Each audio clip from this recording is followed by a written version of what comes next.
Hello there. Welcome to the Field of Streams, where I, your host Janine McRae, bring you the tiny thoughts that stream from my brain and present them to you as though they're a rhodium-plated invite to some exclusive awards ceremony where you're assigned seating as a float tank filled with champagne and actual baby ducklings. Adorbs. I wonder if they'd be drunk. Now, I can't promise you much with these weekly nibbles, but I can promise you this, people. I won't keep you long. Today's missive was inspired by naive old Janine learning about hostile architecture, which was, I will confess, not a term I'd heard of before reading the article that I found.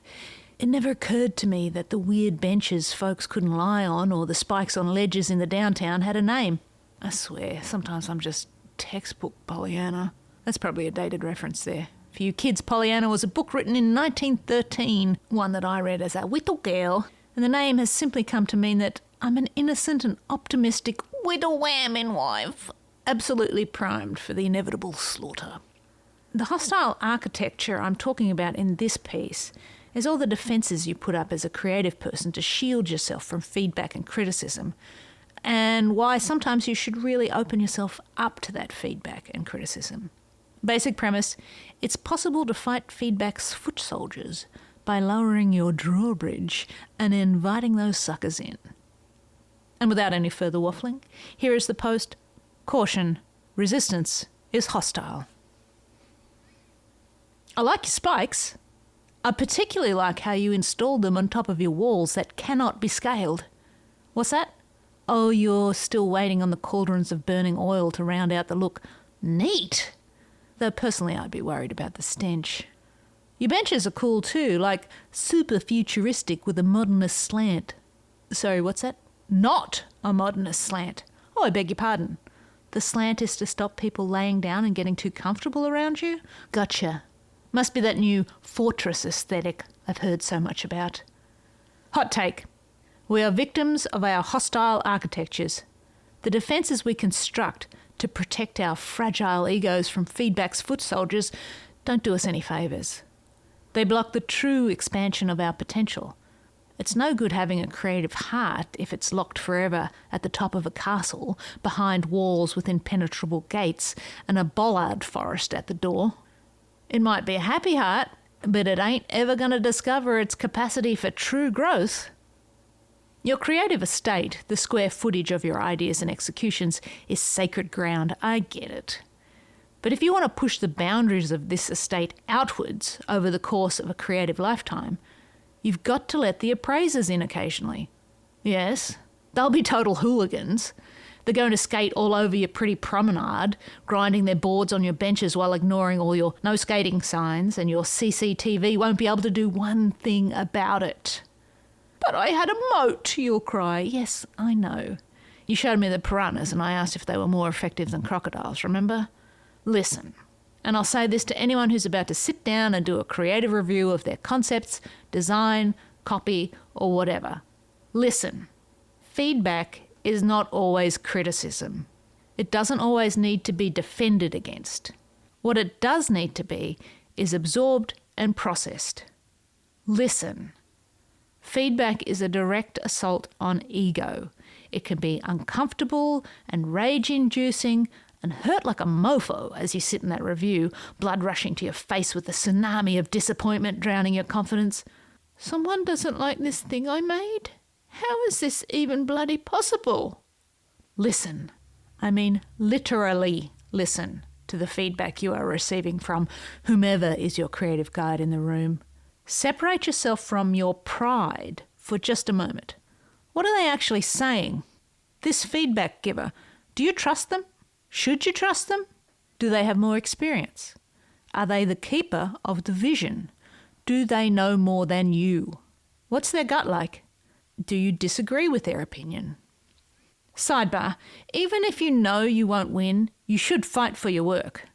The act of defending by using passionate argument rather than stone walls helps you learn to talk through your own creative process. It shows those who have your career in their hands that you know how to think and have considered the brief. That said, you must also recognise the yield moment, when you've just got to take that feedback lance straight to the body, apply a bandage, take some good old antibiotics, and get back to work. But listen, you can agree or disagree, but you cannot formulate your reaction until you fully absorb the wicked kickflip they just did off your architecture. And that's how to process feedback. A word on the shitheels who skate on your surfaces and scuff your architecture for no good reason other than they can. There's a saying and it goes something like this: don't accept criticism from someone you wouldn't take advice from. I'm not saying don't accept their feedback, you're being paid to, but don't take on that emotional baggage that comes with it. There's no shortage of fail-upperers in the creative space, and you'll come across people you have to listen to who you won't respect. You know, those seagulls who come into a room, shit on everything, and leave having contributed no solutions or usable direction. Those people don't care about your architecture. They don't care about making you better. They only find joy in power and leaving you to clean up the mess. You will never learn a thing from them except how to be a bad manager, but never lose sight of your professionalism. You're going to have to work out how to live in their cruel village with your sensitive facade and still get your work done. Do not, under any circumstances, lose sleep over shitty people like this. I've been blessed with some great creative directors and mentors in my life. I've watched in awe as they've torn apart my work and marvelled at how they've helped to make it stronger and more bulletproof. Not by telling me what to do exactly, but by pushing me and giving me space to find another way. The unexpected solution lives in the gap between hurt and failure, something you'll never learn if you hide behind your hostile, feedback-fending architecture. I'm not advocating for the destruction of personal armour, but for the correct application of defence strategies that allow you to become as bulletproof as your work, something that will only happen by suffering through and learning from feedback. You must, Indy, cover your heart at all times, but leave your mind open to receive, process and react. Hostile architecture is anti-human. Let those feedback foot soldiers in and leave them to ollie and skate free. Let them sit too close and stay too long. Let them stretch out on your work and loiter in your comfort zone until you are inspired by them to make shit better. Only then will you become an open, vibrant space in this brutalist world. And there you have it. I will gladly accept the feedback of you giving this episode a 5-star rating. I have no hostile architecture to stop you. These little missives are designed to inspire creative folk to get out and make something of their own. If you do enjoy my writing, please be sure to subscribe to the Stream newsletter at janinemcrae.substack.com. And until next we meet, love what you love, and I'll see you out there making the stuff.